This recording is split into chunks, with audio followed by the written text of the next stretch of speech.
Hey guys, I'm Anastasia Bliss. I'm going to show you how to make a bowl today. There are a lot of ways to make a bowl. There are a lot of different bowls. But I'm just going to make a really basic one. Centering, I'm not going to go into that because it's in another tutorial, but I'm going to center my piece of clay. And I'm centering low and flat this time because I want a low and wide bowl. Okay, I'm pushing in and up and then down, making sure that it's pretty even. I'm gonna take away the extra slip there and take it off my hands. It just gets in the way visually. Okay, so when I feel like I'm pretty centered, which I kind of do right now, I'm gonna find the dead center and I'm gonna open it up, and I can use my fingers or a sponge. And when I'm doing something this size, I like to use a sponge because it spreads out the pressure. Then I'm gonna check the depth of the bottom with my needle tool.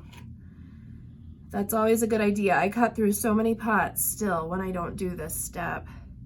Put a little clay on it, give it a twist, poke it a couple of times. It pushed the clay up to about here, which is fine for this. I'm not gonna put a really formal raised foot on it. I'm just gonna give it a very flat bottom, so that's perfect. I'm going to take my sponge, get the extra slip out of it, compress the bottom, and I'm gonna go back and forth a couple of times to do that. Then I'm gonna open this up, and I'm gonna open it up to the width that I want the bowl. Once you get it open, you can't spend too long doing pulls on a bowl or it'll collapse. So I've got my fingers here pushing on the sponge, and I'm not pushing back directly towards me. I'm pushing probably at about 5 o'clock on a clock face. And that's about as wide as I want the center to be. And I'm gonna compress a little more. I had some moisture there. You don't ever wanna leave water sitting in the bottom because you'll get cracks. I like to put a swirl in my pieces, so I do that now before I even start the pulls. Okay, so I'm gonna compress my rim. I've got this funny little double rim thing happening. So I'm gonna bend my sponge into a curved shape, push down. Okay, now I'm gonna do my pulls. And like I said, you can't work on a bowl for very long. So I'm gonna make sure it's wet enough that my fingers don't stick. What I do is I take my sponge in my right hand and I'm pushing in all the way at the bottom on the outside, and then I start pushing out with my inside fingers, matching the speed,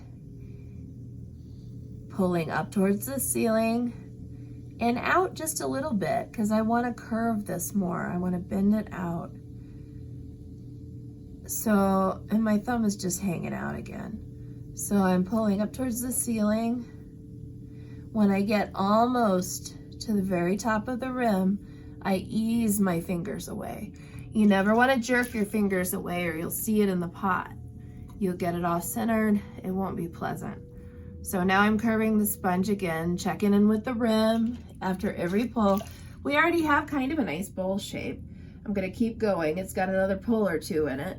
Adding some water, making sure there's none hanging out in the bottom. I start all the way on the outside. I'll do this pull without the sponge so you can see what my fingers are doing. I'm using mostly these two fingers, and I've got some extra thickness down here that I want to eliminate. So I'm pushing a little bit harder. My fingers are as though they are touching each other through the wall of this bowl, and I'm doing a pull. And I'm pushing a little harder with my inside fingers because I still want to curve this out a little bit more. When I get almost to the top, I'm going to ease my fingers away, grab my sponge, check in with the rim. I think I can do one more pull, and it's going to be mostly a shaping move. Adding a little moisture because friction is not your buddy. Adding moisture on the outside, taking out any that's in the very bottom. I throw pretty wet. I use a lot of water. And if you do use a lot of water, you have to even work faster because your pieces will tend to collapse. So, and I've got a little unevenness, but you know what? When the wheel isn't turning, nobody knows. So mostly I'm shaping with this pull. And I want to put a little rim at the top. So I'm going to take my thumbnail and I'm going to make a little indentation there.